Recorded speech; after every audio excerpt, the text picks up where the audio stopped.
Чемпионат Азии среди женских клубных команд, прошедший в Усть-Каменогорске в конце мая 2017 года, стал главным событием не просто этого года, но и событием десятилетия, о котором вспоминать будут еще очень и очень долго. Отличная организация, яркое шоу, огромное количество болельщиков и, конечно, сама игра. Вот что сделало этот чемпионат столь значимым событием в спортивной жизни города и области. Наш волейбольный клуб «Алтай» прошел сложнейшую проверку на прочность и доказал, что по праву входит в число топовых команд Азии. Так чем же запомнится этот эпичный чемпионат Азии? Что оставило самые неизгладимые впечатления у болельщиков и представителей спортивной общественности? ВК Спорт КЗ представит десятку самых важных событий, самых важных моментов, которыми можно подытожить весь этот престижный турнир, проведенный в Усть-Каменогорске.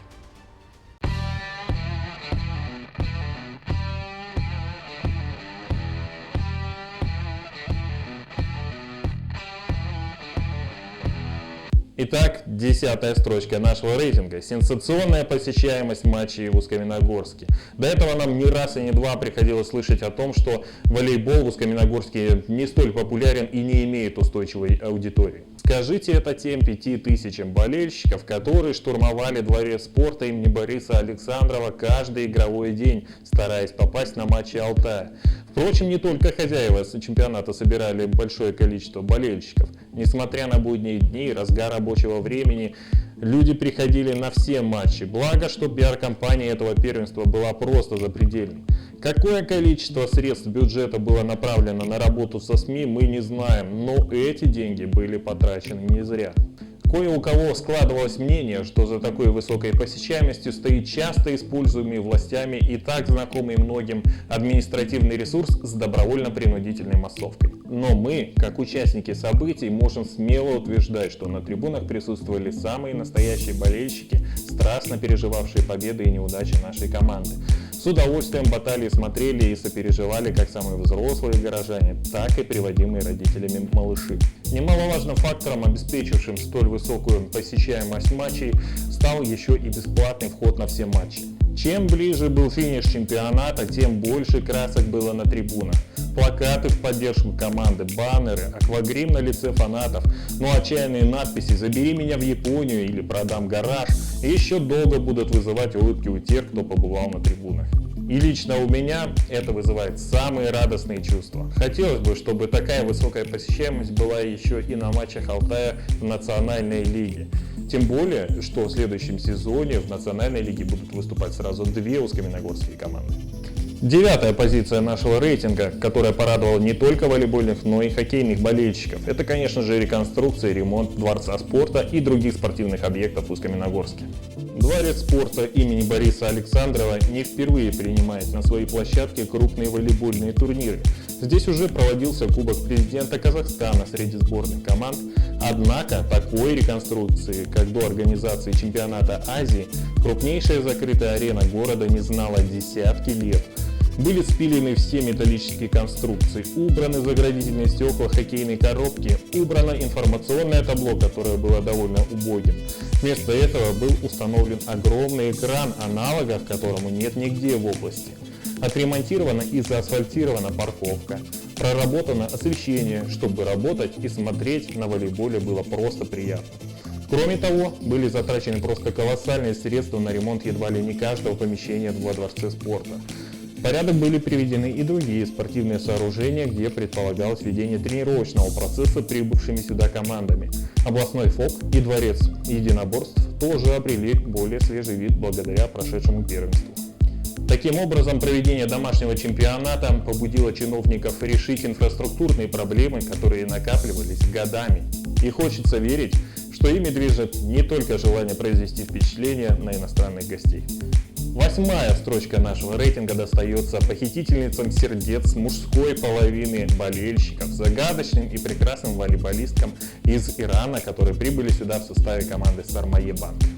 Красотки из Ирана с самого их прибытия в аэропорт Усть-Каменогорска и публикации первых фотографий начали зарабатывать кучу восторженных комментариев и лайков, а некоторые читатели нашего сайта даже интересовались стоимостью билетов в Иран и собирали целые компании для поездки туда за невестами. Еще бы, зная об Иране как о стране, где особо чтут каноны ислама, все ожидали, что за Сармае Банк будут играть Зухра, Гульчатай и Жамиля, полностью укутанные в соответствующие одеяния. На деле же оказалось, что волейболистки этой команды отнюдь не лишены обаяния, красоты и особого умения подчеркивать свои достоинства, не облачаясь в открытые образчики одежды, как это практикуется во всем остальном мире. Этот фактор заставил многих просто-напросто влюбиться в эту команду, и именно Сармае Банк можно признать абсолютным любимцем усть-каменогорских болельщиков, наряду, конечно, с Алтаем. Особенно запомнился на ниве поддержки Сармае Банка студент Тимур Тураров. Он, безусловно, является самым ярким болельщиком прошедшего чемпионата. Где-то ему удалось раздобыть даже иранский флаг, и, стоя с ним, Тимур громогласно заряжал публику на поддержку Сармае Банка. Как признался сам фанат, он проводил во Дворце спорта каждый свой день, а когда Алтай играл с чемпионом Ирана, был едва ли не единственным, кто продолжал топить за иранских волейболисток. В общем, восточные красавицы стали настоящим украшением и изюминкой чемпионата. Девушки надолго запомнятся болельщикам, несмотря на довольно скромные результаты, показанные ими непосредственно на соревнованиях. Седьмая позиция нашего обзора посвящена абсолютно лучшему матчу, взбудоражившему нервы болельщиков и представлявшим потрясающий пример силы воли и спортивного духа. Таковым, безусловно, стал полуфинал между Алтаем и японским Хисамицу Сияку Спрингс. Здесь была просто сумасшедшая интрига. Шансы на победу в виде матчбола имели обе команды, но Алтай своим воспользоваться не сумел, а японки реализовали первую же возможность.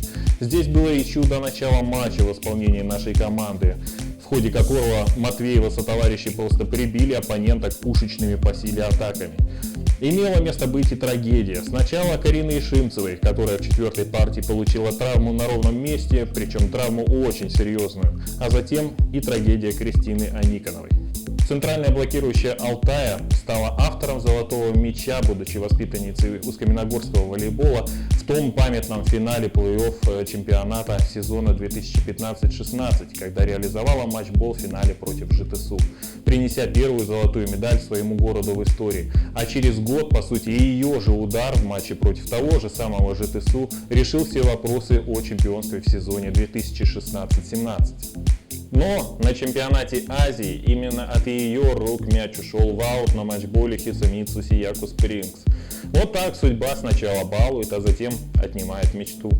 Ну и, конечно, как не сказать о спорном судейском решении, случившемся в том же пятом сете, когда у японских волейболисток на матчболе Алтая, по мнению многих отечественных экспертов, было 4 касания, но судья не стал акцентировать на этом внимание, и победа ушла в самую восточную страну мира. Именно от этого матча и, возможно, от этого самого момента зависело то, как будут восприниматься результаты Алтая в целом по ходу этого чемпионата. И поражение, безусловно, омрачило общую радужную атмосферу. Шестая строчка нашего обзора. Вот такая организация.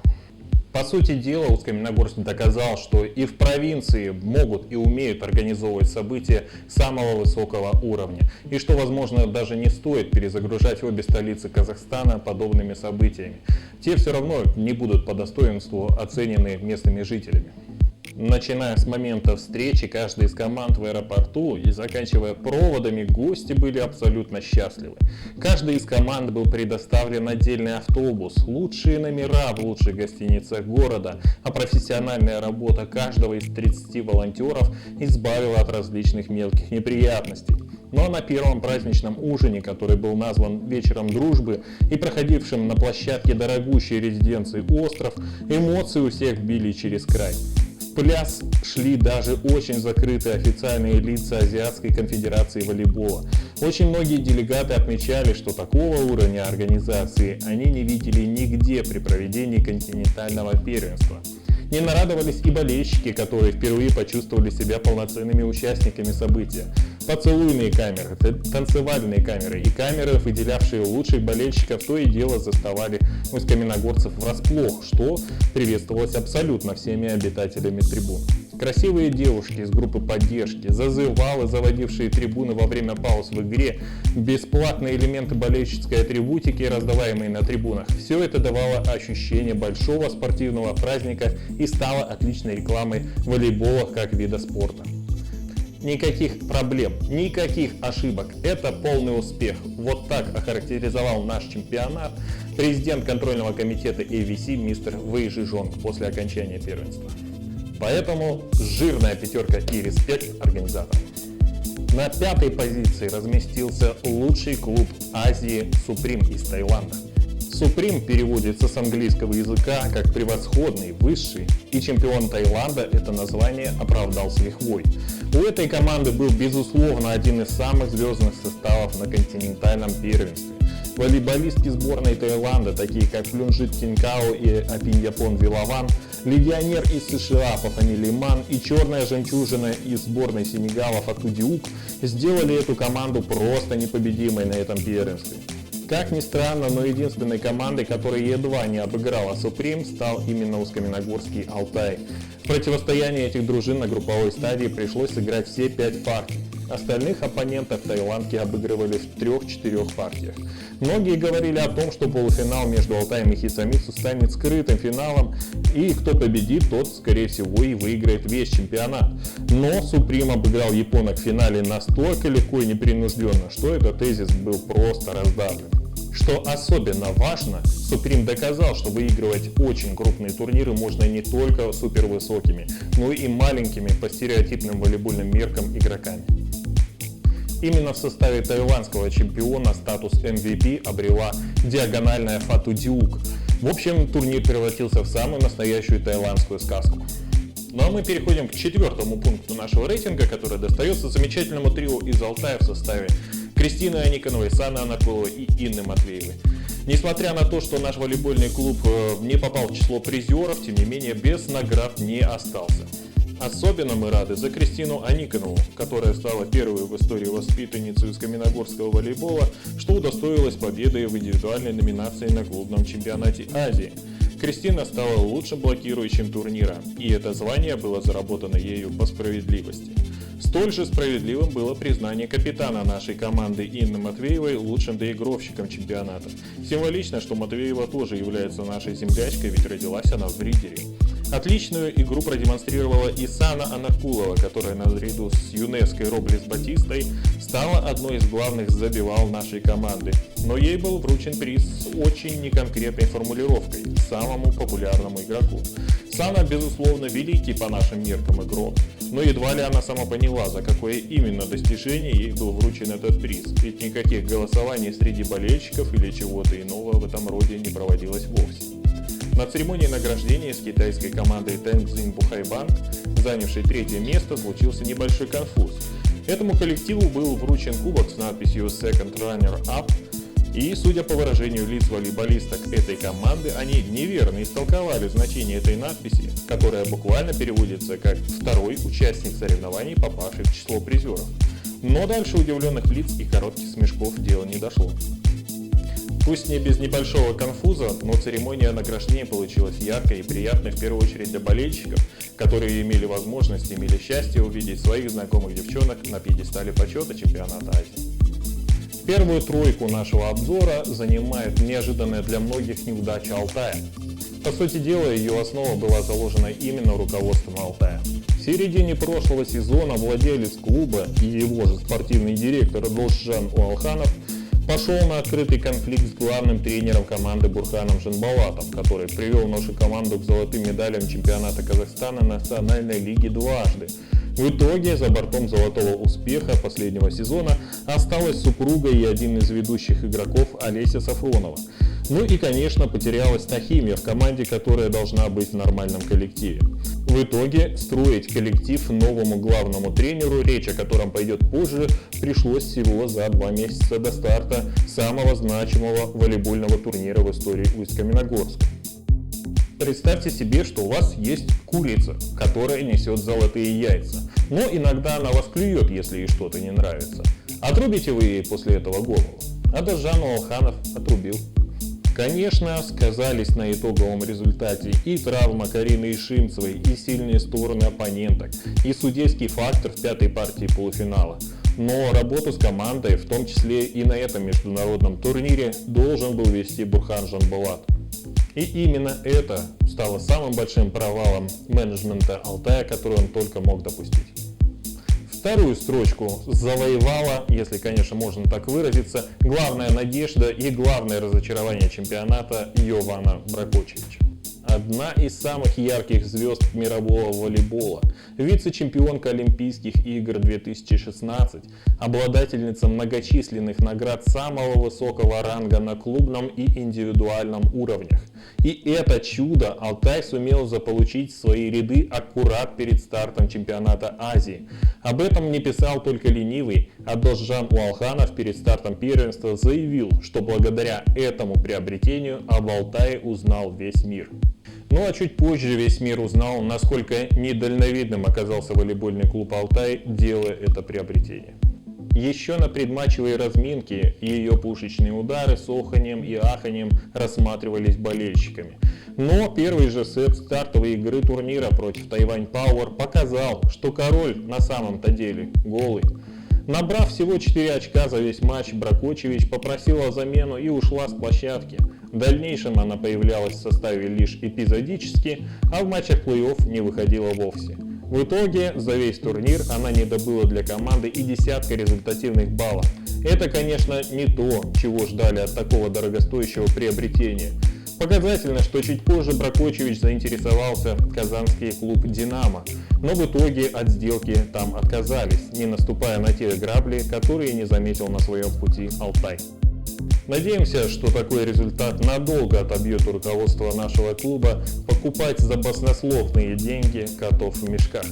Ну и наконец, первая строчка нашего рейтинга принадлежит великому игроку, который, увы, не стал великим тренером. Главный тренер Алтая Ярослав Антонов стал одной из самых заметных и эксцентричных персон этого чемпионата. Сначала о нем писалось очень многое.